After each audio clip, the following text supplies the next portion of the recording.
Hey everyone, welcome to Raj economics and commerce classes. मैं हूं नीरज कुमार और आज से मैं शुरू कर रहा हूं इकोनॉमिक्स का एमसीक्यू का सीरीज। महा मैराथन सीरीज होगा ये, है ना। ये बहुत इंपॉर्टेंट है वैसे बच्चों के लिए जो यूजीसी नेट का प्रिपरेशन कर रहे हैं, जो सेट का प्रिपरेशन कर रहे हैं, पीजीटी का तैयारी कर रहे हैं या टीजीटी का कर रहे हैं और उनका सब्जेक्ट इकोनॉमिक्स है। ठीक है, ज्यादा नहीं, हर दिन ज्यादा नहीं, 5 क्वेश्चंस मैं कोशिश करूंगा डिस्कस करने का। इकोनॉमिक्स का हर एक एरिया से क्वेश्चंस रहेंगे। ठीक है, मेरा ये कोशिश है कि कम से कम दिसंबर में जो नेट का एग्जाम होगा दिसंबर तक ये कंटिन्यू करूं, है ना।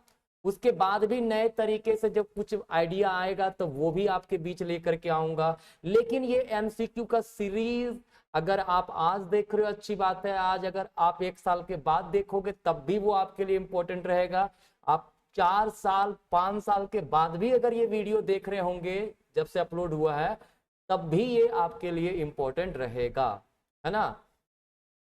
तो आगे बढ़ूं उसके पहले एक इंफॉर्मेशन दे दूं कि अगर आप बीए इकोनॉमिक्स के स्टूडेंट हैं, एमए इकोनॉमिक्स के स्टूडेंट हैं, ठीक है, या सीयूटी पीजी इकोनॉमिक्स के स्टूडेंट हैं, यूजीसी नेट या सेट का प्रिपरेशन कर रहे हैं, टीजीटी पीजीटी का कर रहे हैं, तो इन सब का ऑनलाइन कोर्सेज अवेलेबल है हमारे मोबाइल एप्लीकेशन में। ठीक है, और अगर आप रांची झारखंड से हैं तो हमारा ऑफलाइन कोचिंग भी विजिट कर सकते हैं। ऑनलाइन में फिलहाल ये सब कोर्सेज पे 50% तक का डिस्काउंट दिया जा रहा है। तो ये नंबर यहाँ पे दिया हुआ है स्क्रीन पे, नंबर पे व्हाट्सअप कीजिए या कॉल करके बाकी इंफॉर्मेशन आप ले सकते हैं। ठीक है ना। चलिए, तो हम लोग आज अपना पहला क्वेश्चन करते हैं। देखिए, याद रखिएगा जो मैं क्वेश्चन डिस्कस करूंगा वो माइक्रो का भी होगा, मैक्रो का भी होगा, डेवलपमेंट का भी होगा। मतलब इकोनॉमिक्स का हर एक सेक्शन से क्वेश्चंस रहेंगे। आपका काम है हर वीडियोस को देखते जाना। यार 10 मिनट का टाइम लगेगा, 10 मिनट से ज्यादा आपका टाइम नहीं जाएगा। और इसमें आप अगर 5 क्वेश्चन अच्छे से रोज सीख जाइएगा तो आपको बहुत काम देगा आगे। ठीक है ना। चलिए, हमारे पास पहला क्वेश्चन हमारे पास है, क्या है, असर्शन रीजन का प्रॉब्लम है। कहता है perfectly competitive firm is at the equilibrium, है ना। परफेक्टली कॉम्पिटिटिव फर्म इक्विलिब्रियम होता है in short run when it operates at the price where market clears. Market clears का मतलब आपने पढ़ा होगा कि इंडस्ट्री में जब मार्केट, ये हमारा डिमांड और सप्लाई इक्वल होता है, ठीक है, वही प्राइस को एक्सेप्ट करता है फर्म्स, राइट। इंडस्ट्री में प्राइस डिसाइड होता है, वही प्राइस को क्या करता है, फर्म्स एक्सेप्ट करता है। और फर्म यहां पर ऑपरेट करेगा अपने आप को जहां M R equal to M C होता है। ठीक है, this is the equilibrium point. तो इक्विलिब्रियम पॉइंट पे मार्केट क्लियर तो होता ही होता है, मतलब इक्विलिब्रियम होता ही होता है। ठीक है, तो हमारा असर्शन जो है वो बिल्कुल सही है। ठीक है ना। रीजन दिया, in the long run all perfectly competitive firm earn super normal profit. बिल्कुल गलत है। एक परफेक्टली कॉम्पिटिटिव फर्म जो होगा वो लॉन्ग रन में हमेशा क्या होगा, नॉर्मल प्रॉफिट अर्न करता है, सुपर नॉर्मल प्रॉफिट अर्न नहीं करता है। Super normal profit basically long run में मोनोपोली प्राप्त कर सकता है, बट परफेक्ट कंपटीशन का फर्म हो चाहे मोनोपोलिस्टिक कंपटीशन का फर्म हो, ये दोनों ही लॉन्ग रन में नॉर्मल प्रॉफिट अर्न करते हैं। ठीक है, तो हमारा असर्शन सही है but reason is false. Option number C, this is the correct answer. Very simple question. ठीक है ना।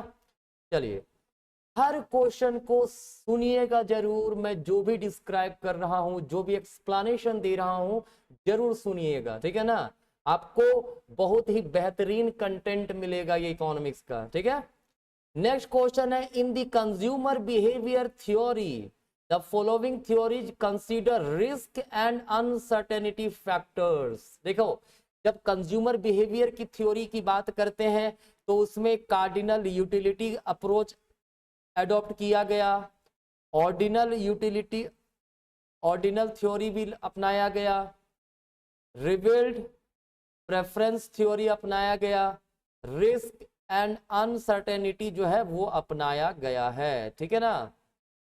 तो याद रखिएगा कार्डिनल अप्रोच जो एक्सप्लेन किया गया है वो मार्शल के द्वारा एक्सप्लेन किया गया है, ठीक है। ऑर्डिनल अप्रोच जो है वो जे आर हिक्स और आरजीडी एलन के द्वारा एक्सप्लेन किया गया है। रिवेल प्रेफरेंस सैमुअल्सन के द्वारा एक्सप्लेन किया गया है, ठीक है। और रिस्क एंड अनसर्टेनिटी थ्योरी जो वो एनएम थ्योरी है जिसको न्यूमैन मॉर्गनस्टर्न थ्योरी भी कहते हैं। तो हमारा सवाल है कि कंज्यूमर बिहेवियर का थ्योरी जो रिस्क एंड अनसर्टेनिटी से रिलेटेड है वो कौन एक्सप्लेन किए हैं? तो ऑब्वियस सी बात है theory of Neumann and Morgenstern, option number C होगा, क्योंकि Hicks Allen indifference curve ordinal approach को एक्सप्लेन किए हैं, रिबेल प्रेफरेंस अप्रोच सैमुअल्सन ने एक्सप्लेन किया है और मार्शल कार्डिनल यूटिलिटी थ्योरी को एक्सेप्ट किया है अपने कंसेप्ट में, ठीक है ना। चलिए आगे बढ़ते हैं। नेक्स्ट है Slutsky equation deals with the decomposition of. Slutsky ने इक्वेशन दिया था, मैथमेटिकल इक्वेशन आपको पता होगा, है ना। उसने क्या बोला था कि प्राइस इफेक्ट जो है it is decomposed into substitution effect and income effect, ठीक है ना।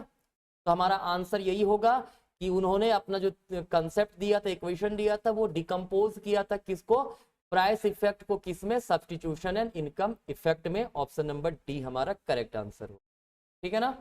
चलिए नेक्स्ट है ये आइसोक्वांट से रिलेटेड थ्योरी है। कहता है isoquant can cut each other. बिल्कुल नहीं। देखो आइसोक्वांट कर्व, इंडिफरेंस कर्व, दोनों का फीचर्स लगभग सेम है ना। दो आइसोक्वांट कर्व कभी एक दूसरे को इंटरसेक्ट नहीं कर सकते हैं, ठीक है। वो कॉन्ट्राडिक्टरी होता है ना। आप लोग इसके बारे में जानते भी होंगे। हाँ, अगर कोई टॉपिक है, कोई थ्योरी है जिसमें आप प्रॉब्लम्स में फंसते हैं तो आप सजेस्ट कर सकते हो, उस पर क्वेश्चन जो है वो मैं वो थ्योरी को मैं आपके बीच में लेकर के आने की कोशिश करूंगा, ठीक है। नेक्स्ट है isoquant have a negative slope. Isoquant कब निगेटिवली स्लोप्ड होता है? बिल्कुल होता है भाई। Isoquants are convex to each other. बिल्कुल सही है, जो भी आइसोक्वांट कर्व होंगे, ठीक है, वो एक दूसरे कन्वेक्स होंगे, ये भी सही है। Isoquant should be parallel to each other. नहीं, बिल्कुल नहीं। पैरेलल क्यों होगा? पैरेलल होना जरूरत नहीं है, पैरेलल हो भी सकता है, नहीं भी हो सकता है। तो हमारा 2 और 3 ऑप्शन सिर्फ सही है। Option number D this is the correct answer, ठीक है। आइसोक्वांट कर्व के जो भी प्रॉपर्टीज हैं याद रखिएगा, इंडिफरेंस कर्व के प्रॉपर्टीज सेम है, तो आप लोग एक को याद कीजिएगा, दूसरा आपका याद हो जाएगा। अंतर यही है कि इंडिफरेंस कर्व में जो है यूटिलिटी को रिप्रेजेंट किया गया है, जबकि आइसोक्वांट कर्व में क्वांटिटी को रिप्रेजेंट किया गया, which can be produced with the various factors, ठीक है, various combination of different factors. Clear? चलिए नेक्स्ट क्वेश्चन नंबर 5 हमारे पास है। कहता है Pareto optimum condition of exchange is defined as, है ना। देखो पैरेटो ने 3 प्रकार के कंडीशंस दिए थे। कौन कौन सा? एक तो है कंडीशन फॉर एक्सचेंज, है ना, optimum condition for exchange, optimum condition for production and product mix, ये 3 दिए थे, ठीक है। तो जब इन्होंने एक्सचेंज की जब बात करते तो इनका कहना है कि जो 2 इंडिविजुअल होंगे, 2 कंज्यूमर होंगे, उनका एमआरएस जो है वो इक्वल होना चाहिए। क्या होना चाहिए? एमआरएस इक्वल होना चाहिए। तो हमारा पहला ऑप्शन सही है, दूसरा ऑप्शन ये गलत हो जाएगा, ठीक है। तीसरा ऑप्शन भी नहीं हो सकता है ना। MRS A X Y minus अगर MRS B X Y equal to 0 होता तो हो जाता, लेकिन प्लस दिया हुआ तो ये भी नहीं होगा, लास्ट भी नहीं होगा। तो पहला हमारा करेक्ट आंसर, ठीक है ना। कोई समस्या नहीं आता। तो ये हमारा 5 क्वेश्चंस था आज का, डे नंबर 1। इसी प्रकार से क्वेश्चंस आएंगे। हाँ, एक ही दिन में 50 क्वेश्चन 100 क्वेश्चन में नहीं करवाऊंगा। अभी मैं धीरे धीरे ही करवाऊंगा। भले आपको लगे कि सर मात्र 5 क्वेश्चन में क्या होगा, बहुत कुछ होगा यार। धीरे धीरे रोज रोज देखिए ना, 10 दिन में 50 क्वेश्चन हो जाएगा, है ना। तो 100 दिन में 500 क्वेश्चन भी होंगे ना। तो भाई ध्यान रखिए, भले 5 क्वेश्चन करवाना, बट आइए 5 क्वेश्चन करते जाइए, ठीक है। आपको बहुत बेनिफिट मिलेगा। ये सीरीज बहुत लंबा चलेगा, है ना। जब तक मैं बोर ना हो जाऊं इस सीरीज में, तब तक ये सीरीज में छोड़ूंगा नहीं। रेगुलर आएगा, कभी कभार बीच में 1 आध दिन 2 दिन नहीं आया वो अलग चीज है, बट रेगुलर लाने की मेरी कोशिश रहेगी, ठीक है ना। चलिए धन्यवाद, आज का यहीं तक, बाय बाय।